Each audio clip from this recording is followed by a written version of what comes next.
ওই একজনা জামাই দেখতে গেছে, তো জামাই যে দেখতে গেছে তো জামাই হচ্ছে আধ খেপা। আধ খেপা জামাই যখন জামাইকে দেখতে গেছে তোকে শিখিয়ে দিয়েছে বাড়ির লোক যে ওর আগা দিকে যাইয়া বসবি, আর বসার পরে যাইয়া বলে দিবি যে সবাইকে আসসালামু আলাইকুম, ছোট বড় সবাইকে আসসালামু আলাইকুম বলে দে, বসে যাবি। তুই যেটাই পুছ করবে চুপচাপ থাকবি, চালা করবি না। উঠে যখন আসবি লাস্টের বেলা ফের বলবি যে আসসালামু আলাইকুম বলে চলে আসিস। ই খেপা সালামটা উঠে যা মানুষের কাছে ভুলে গেছে, কি বলে সালাম দিবে ভুলে গেছে। ই তখন বলছে তোমরাকে সবাইকে সুবহানাল্লাহ। জামাই দেখতে যাও মানুষ গলা করছে, ই কোন খেপা জিন্দগিতে এটা কথা শুনিনি, হারাকে সুবহানাল্লাহ। ই কোন কথা রে ভাই। এবার ওকে পুছ করছে জামাইকে, তো 4 লাখ জামাই হইলে তো কিছু কইবে, ই তো খেপা কিছু জানে না। আর 4 লাখ গালাও তো দেখতে গেলে ও একটু বহিকে যায় নাকি। ওই একজনাকে পুছ করছে তুমি কি করে খাও, তো খেপা করছে আমি হা করে খাই। মানুষ হা করে খাই যে ভাই, কোন একটা কর্ম করে খায়, হাতের কাজ করে, পায়ের কাজ করে, কোন ব্যবসা করে, বিজনেস করে, চাকরি করে, আর কিছু করে, মানে কোন কর্ম করে খায়। তুই খেপা কইছ আমি হা করে খাই। একটা জামাই দেখতে গেছে, যখন যদি পুছ করছে যে তুমি কি করো, বলে গৃহস্থী করি। তো হাল বাহ কইছে হ্যাঁ হাল বাহি। তো কোন দিকে মুখ করে হাল বাহ কইছে আগে তো জেদ কেমন সেদকে মুখ করে হাল বাহা ছিল, কিন্তু যেদিন থেকে তোমার খাবারতে বিহার কথাবার্তা হয়েছে, তোমার খাবার দিকে মুখ করে হাল বেয়ে চলে যাচ্ছে। বুঝতে পারছেন? একটা মেয়েকে দেখতে গেছে, আপনার মনটা ফ্রি করছে, মানে দেখছি মতি গতি ভালো নাই, ওই জন্য এগুলা বলছি, না তো বলতাম না। মানে লোক বলছে যে হযরত আলী হাসাইছে, না হাসাইলে একটা লোকের বংশ বসে থাকবে না, সব উড়ে যাবে। বুঝতে পারছেন? আমরা রাত দিন এটাই কাজ করি যে লোককে কি করে বসিয়ে রাখতে হবে, কি করে লোকের মন জয় করতে হবে, কি করে শ্রোতাকে ধরে থাকতে হবে। যদি সারা রাত ওয়াজ করি তো সারা রাত বসে থাকবে, একটা লোক বাড়ি যাবে না। আর না তো লিয়েছেন আপনি ওইরকম কত বড় বক্তা আছে লিয়েছেন, লোকটি যদি ওকে খালি লিচ্ছাকা কোরআন আর হাদিস খালি বয়সে চলে যাবে, 1 ঘন্টার পর যদি ঔষধ করা লাগে ঢুঁড়া পান, তো আমাকে বলে দেন। তো কথা হচ্ছে ভাই, কথাগুলো মন দিয়ে শুনেন, ধ্যানটা রাখেন, আপনাকে মনটা ফ্রি করে তারপরে জীবনী ধরবো কিনা। একবারে রাজধানীর টাইরা ধরলে ও পিক আপ তো চলবে, একেবারে কোনো জায়গায় চাক্কা ঠেকাবো, কোনো জায়গায় চেড়ে নেবো, একদম রাজধানীর চোঁ চোঁ করে চলবে। বুঝতে পারছেন? এখন আপনার মনটা ফ্রি করছে, মনটা ঠিক নাই। হয়তো কেউ বলছে যে আরে হযরত আলীর ওয়াজ তো মোবাইলে শুনেছি, কিন্তু একটু মজার ওয়াজ, হাসি খুশি ভালোই থাকে, কিন্তু আজকে হাসি খুশি হচ্ছে না, ব্যাপারটা কি? ওই লেগে আপনার মনটা একটু ফ্রি করছি। তো এইবার শুনেন যে ইবলিস শয়তান 4 বার কেঁদেছিল। তো ইবলিস শয়তান খুবই কাঁদছে। আল্লাহ কোরআনের মধ্যে বলছেন সূরা হিজরের 87 নম্বর আয়াতে, ওয়ালাকাদ আতাইনাকা সাবআম মিনাল মাসানি ওয়াল কুরআনাল আযীম, যে আমি বারবার 7টি আয়াত দিলাম, একটা সূরা ওয়াল কুরআনাল আযীম 30 পারা কোরআন দান করলাম, যে সূরাটাকে বারবার পড়তে হয়। তো কথা হচ্ছে 4 বার ইবলিস শয়তান খুবই কেঁদেছিল। ইবলিস শয়তান 4 বার কেঁদেছিল। তো ইবলিস শয়তান যে গড়াগড়ি করে কাঁদছে পৃথিবীর শেষ সীমানাতে, তো চলেছে গড়াগড়ি করে কেঁদে। তো ওর চেলা গালা জিজ্ঞাসা করছে কি হয়েছে ওস্তাদ, কি হয়েছে গরু, কি হয়েছে সর্দার, কি ব্যাপার এত কেন গড়াগড়ি করে কাঁদছ? ইবলিস বলছে রে খেপারা, তোরা তো জানিস না রে আমি কেন কাঁদছি এরকম গড়াগড়ি করে। আবার গড়াগড়ি করে কাঁদার কারণ হলো মক্কা নগরীতে একটা সন্তান জন্মগ্রহণ করেছে আজকে রাত্রে শুয়ে সাদেকের সময়।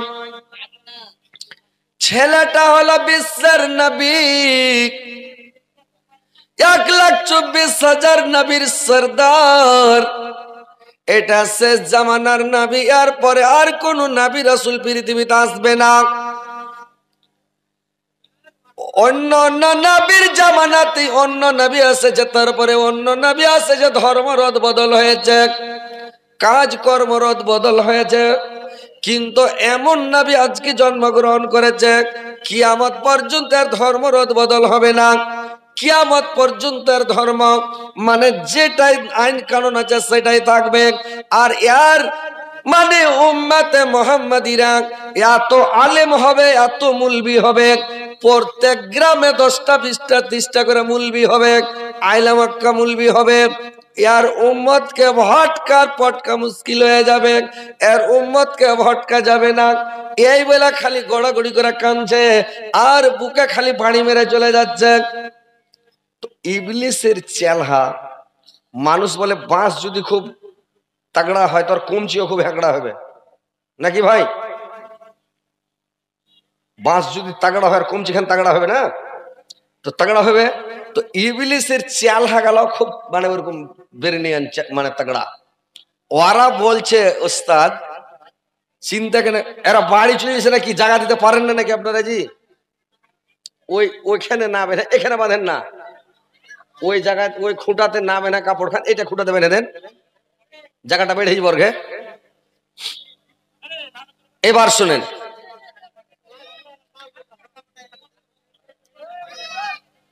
दुनिया तो दुनिया ओ अमर अल्लाह ए जिसमें रखा जे जान सब जता मरदा यारदान। दुनिया तो दुनिया मूसा नबी के ना देख दिया बनिएछो तुमी कलिमुल्लाह।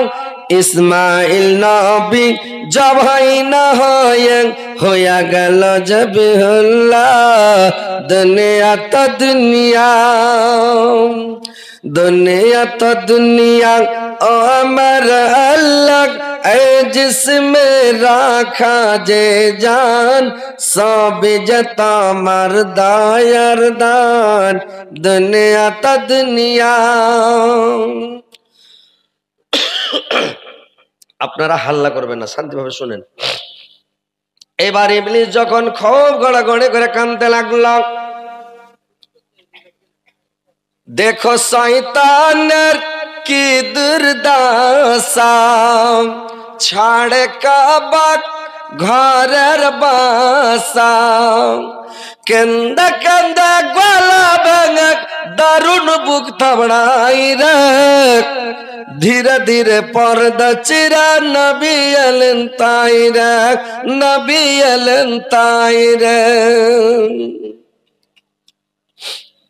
আর বাসিক আজা শুনো, আর বাসিক আজা শুনো এই পাখির গান, কি মধুর সুরে গাইছে নবীজি রসানা, কি মধুর সুরে গাইছে নবীজি রসানা। ডালে ডালে ভোরের বেলায় চুহ চুহ গাই রে, ধীরে ধীরে পর্দা চিরা নবী এলেন তাই রে, নবী এলেন তাই রে। আব্দুল মুত্তালিব দৌড়াতে লাগলো, কাবার কাছ থেকে বাড়ির মনে রওনা হয়ে গেল। আব্দুল মুত্তালিব যখন দৌড়াতে লাগলো রে ভাই, পিছে পিছে আব্দুল মুত্তালিবের বেটি সুফিয়াও দৌড়াতে লাগলো। আর দৌড়াতে দৌড়াতে বাড়ির দিকে রওনা হয়ে গেল। প্রসূতির ঘরে গিয়ে দাদা ডেকে কয়, চাঁদের মতো ছেলেটাকে দেখাও না আমায়, এসে সুমহান হবে বলে মোর মন। আমিনার ঘরে আজ কার আগমন, খুশিতে দোল খাই আকাশ ভবন। আব্দুল মুত্তালিব ঘরে গেল। আব্দুল মুত্তালিব বলছে, যখন আমি ঘরের কেমনখানা খুললাম তো গোটা ঘরটা আলোকিত হয়ে আছে রে ভাই, গোটা ঘরটা আলোকিত হয়ে আছে। আর যেমন ঘরটার কেবড় খোলা গেছে, আব্দুল মুত্তালিব বলল যেমন আমি কেবড়টা খুললাম, গোটা ঘর এমন সেন্টে সেন্ট হয়ে আছে, গোটা ঘর খালি মৌকিছে আতরের সেন্ট ছুটছে রে ভাই। এখন যদি কোনো ঘরে ছেলে হয়, কোনো বাচ্চা হয়, ওই ঘরখানে যাওয়া যাবে যে ভাই, গন্ধ করে না, স্টেস্টে গন্ধ করে না। ওই ঘরে যদি আপনার কাপড়, জামা কাপড়, গাড় কাপড়, কিছু কাপড় থাকে, আর গায়ে দিয়ে যদি মসজিদে নামাজ পড়তে যান তো গোটা মসজিদে লোক জেনে নেবে যে এই লোকটা আতুরের ঘর থেকে এসছে। গুঠা গুঠা গন্ধ করবে না, কাপড় গন্ধ হবে না, গুঠা গুঠা গুঠা গুঠা গোটা ঘরই গন্ধায়। আর আল্লাহর নবী যে ঘরে হয়েছে তো গোটা ঘর খালি মুখ ইচ্ছে সেন্ট ছুটছে, সুবহানাল্লাহ, গোটা ঘরে সেন্ট। এবার আব্দুল মুত্তালিব আল্লাহর নবীকে কোলে করে নিলেন রে ভাই। আল্লাহর নবীকে কোলে করে নিয়ে চলে গেলেন কোথায়? কাবা শরীফের কাছে চলে গেলেন। আর কাবার কাছে গিয়ে কাবার চতুর্দিকে চক্কর লাগাতে লাগলেন। আর চতুর্দিকে চক্কর লাগিয়ে এবার করলো কি, আল্লাহর নবী তখন করলো কি, আল্লাহর নবীকে আব্দুল মুত্তালিব বাড়ি চলে আসলো। এবার যখন নিয়ে চলে আসলো, নিয়ে যখন চলে আসলো ভাই, এবার আব্দুল মুত্তালিব কি করলো? আব্দুল মুত্তালিব আমিনাকে বলল, মা এই ছেলেটার নাম তুমি কি রাখতে চাচ্ছ রে মা?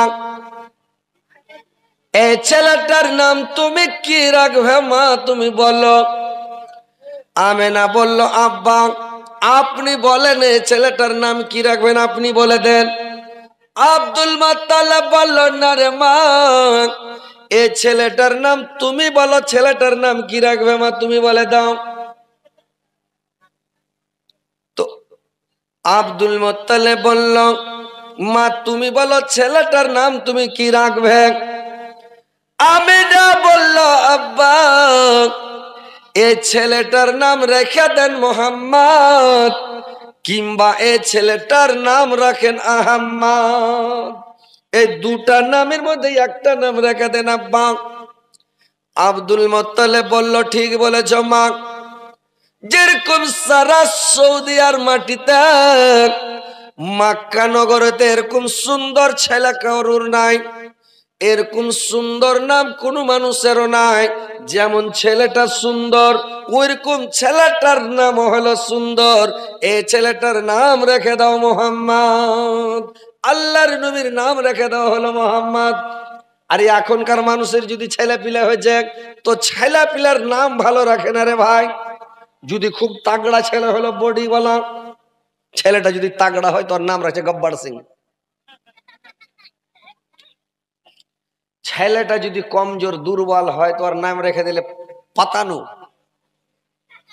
পাতায় না হন খান ছেলে, ওই নাম রেখে দে পাতানু। যদি খুব মেঘ বর্ষে তো মেঘের সময় যদি ছেলে হয় এবার নাম রেখে দিলে মেঘা। কইছি মেঘ লিয়েছে আর নাম রেখে দে মেঘা। চৈত মাসে যদি হয় তো আর নাম রেখে দিয়েছে চৈতু। একজনের ছেলে হয়েছে বৈশাখ মাসে তো আর নাম হয়েছে বৈশাখু। তোকে লোক বৈশাখু না কইছে বাইশাখু। আমাদের এলাকাতে আছে তো ওর নাম মানে বৈশাখু, বৈশাখ মাসে হয়েছে এলাকা বৈশাখু। তো বৈশাখু না কয়ে লোক কইছে বাইশাখু। তো এরকম সুন্দর ছেলে পিলার নাম রাখবেন ভাই, কায়ামাতির দিন বেটার নাম ধরে বাপকে ডাকা হবে। কথাটা ভালো করে শুনেন। আপনার নাম ধরে আপনার বেটাকে ডাকবে না, এই মুখের বেটা শুনো এরকম করবে না, মেলে লোক খাড়িয়ে যাবে। বেটার নাম ধরে বাপকে ডাকবে। আব্দুর রহমানের বাবা এখানে শুনো, আব্দুল খালেকের বাবা এখানে শুনো, আব্দুল জব্বারের বাপ এটা শুনো। মানে বেটার নাম ধরে বাপকে ডাকা হবে। আর বেটার নাম যদি খারাপ রেখে দেন, এ হাগড়ুর বাপ, পাদড়ুর বাপ, কত শরম লাগবে কিয়ামতের দিন। কোটি কোটি কোটি কোটির কোটি কত মানুষ থাকবে, তার মধ্যে যদি ডাকা হয় তো কত শরমের কথা জি ভাই। তো ছেলে পিলার নাম অর্থ বুঝে আঁখিকে দিয়ে ভালো নাম রাখতে হবে ভাই, সুন্দর নাম রাখবেন। ওই যেই সেই নাম ঝন্ডুমন্ডু রাখবেন না, বুঝতে পারছেন? তো সুন্দর নাম রাখতে হয়। আল্লাহর নবীর নাম রেখে দেওয়া হলো মোহাম্মদ। আল্লাহর নবী মা আমেনা বাচ্চা কোলে করে আছে। মা আমেনা যখন বাচ্চাকে মানে দুধ পান করাতে যাচ্ছে, আল্লাহর নবী কিন্তু দুধ পান করে না রে ভাই। আল্লাহর নবী দুধ পান করে না, দুধ খায় না, মুখে লাই না। মা আমেনা কাঁদতে লাগলো। আল্লাহ একদিন আমাবস্যা পূর্ণিমা, চাঁদ ছিল জাসানাত নিরালায় বসে কান্দে বিবি আমেনা। নবী যে ছিলেন আমার দিনের দিওয়ানা, দয়ার নবী গো। একদিন নবীর মুখে দুধ দেয়, সে দুধ নবী নাহি খায়। কান্দিয়া বলে আমেনা, আর ছেলে বাঁচবে না। নবী যে ছিলেন আমার দিনের দিওয়ানা, দয়ার নবী গো। একদিন নবী বলে মা গো মা, তোমার দুধ আর খাবো না। তোমার দুধ খেলে মা গো উম্মত পাব না। নবী যে ছিলেন আমার দিনের দিওয়ানা, দয়ার নবী গো। ভাইরে আমার, আবু লাহাবের একটা দাসী ছিল, তার নাম ছিল সাইবা। ওই সাইবা এসে করল কি, ওই সুয়াইবা এসে মানে যেমন আল্লাহর নবীকে কোলে করে দুধ পান করতে লাগলেন, সুয়াইবার দুধ আল্লাহর নবী আসুদা হয়ে পান করলো, কিন্তু মা আমিনার দুধ পান করলো না। ভাই আমার, মায়েরা আমার, ভালো করে শুনলেন। এবার যখন মা আমিনা দুধ পান করলো না, ওই দেশের মধ্যে একটা মানে প্রথা ছিল, দেশের একটা কানুন ছিল রে ভাই, নিজের ছেলেকে ওরা দুধ পান করাবে না। নিজের ছেলেগুলোকে দাইমার হাতে দিয়ে দেয়, দায়রা বাচ্চা নিয়ে যাবে দুধ পান করাবে। 2 বছর দুধ পান করাবে, আর 2 বছর পরে যার বাচ্চা তাকে ফেরত দিয়ে দিবে। আর 2 বছর দুধ পান করার পরে যা মজুরি পাবে, ওই মজুরিটা নিয়ে তারা খাবে। এটা হচ্ছে দেশের প্রথা। যেদিন আল্লাহর নবী দুনিয়াতে জন্মগ্রহণ করে রে ভাই, আল্লাহর নবী যেদিন ভূমিষ্ঠ হন, আল্লাহর কারিশমা দেখেন। সারা সৌদি আর মাটিতে, সারা দেশের মধ্যে, সারা সৌদি আর মাটিতে কোন লোকের বাড়িতে মানে দানা পানি নাই, কারুর চুলা জ্বলে নাই, আঁখা জ্বলে নাই। কে 3 দিন থেকে অনাহারে আছে, কে 4 দিন, 5 দিন, 7 দিন পর্যন্ত চুলা জ্বলে নাই। 7 দিনের অনাহারে পর্যন্ত আছে রে ভাই। এত অভাব, এত অনাটন, এত কাসালি, কোন মানুষের বাড়িতে দানা পানি নাই। আল্লাহর নবী যে বছর ভূমিষ্ঠ হন, সেই বছর আল্লাহর নবীর বরকতে কোন লোকের ওই বছর বেটি হয়নি, প্রত্যেক লোকের খালি বেটা হয়েছে রে ভাই। তো আল্লাহর নবীর বরকতে সারা মানে ওই বছরটা খালি লোকের বেটা হয়েছে। আর যেদিন ভূমিষ্ঠ হন আল্লাহর নবী, কোন লোকের বাড়িতে দানা পানি ছিল না। হালিমার বাড়িতে 7 দিন থেকে চুলা জ্বলে নাই, 7 দিন থেকে আঁখা জ্বলে নাই, তার বাড়িতে দানা পানি নাই। প্রত্যেক বাড়িতে কোলে মানে দুধের শিশু, কোলে দুধের বাচ্চা। মার পেটে যদি দানা না থাকে, তো মার স্তনে কি দুধ থাকবে ভাই বলুন তো? পেটে যদি খাওয়ার না থাকে, স্তনে দুধ থাকবে যে ভাই? থাকবে না।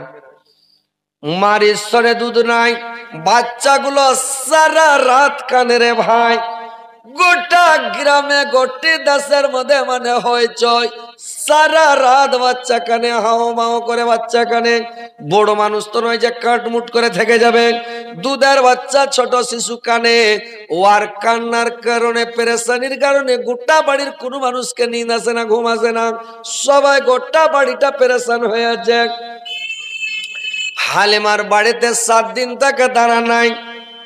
এইবার হালিমা যদি 7 দিন থেকে দানা না থাকে, লোকটা কি চলাফেরা করতে পারবে ভাই বলুন তো? হালিমা করেছে কি, যাব ডাকনার দিক টাকা মানে আসছিল, অসরাতে উঠেছে, চোখ মুখ আন্ধার হয়ে দুনিয়া ঘুরে মুখের ভরে পড়ে গেল। আর পড়া যায় অজ্ঞান হয়ে গেল, বেহুশ হয়ে গেল রে ভাই। এবার ওর স্বামী, হালিমার স্বামী এসে তার চোখে মুখে পানি ছিটালো, বাতাস করতে লাগলো।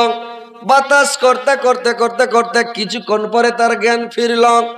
কিছুক্ষণ পরে তার যখন হুঁশ এসে গেল, হালিমা উঠতে পারে না, দাঁড়াতে পারে না, 7 দিন থেকে পেটে দানা নাই। এবার হালিমা পড়ে পড়ে শুয়ে আছে, একটু ঘুমিয়ে গেল। হালিমাকে যেমন একটু ঘুম চলে এসেছে, হালিমা স্বপন দেখছে, একটা লোক বলছে, হালিমা তুমি এই ইন্দারার পানি তুলো, আর ইনারার পানি তুলে তুমি পানিটা পান করে নাও, তোমার স্তনে দুধ চলে আসবে, তোমার বাচ্চা সুধা হয়ে দুধ পান করবে, তোমাকে আর চিন্তা করতে হবে না।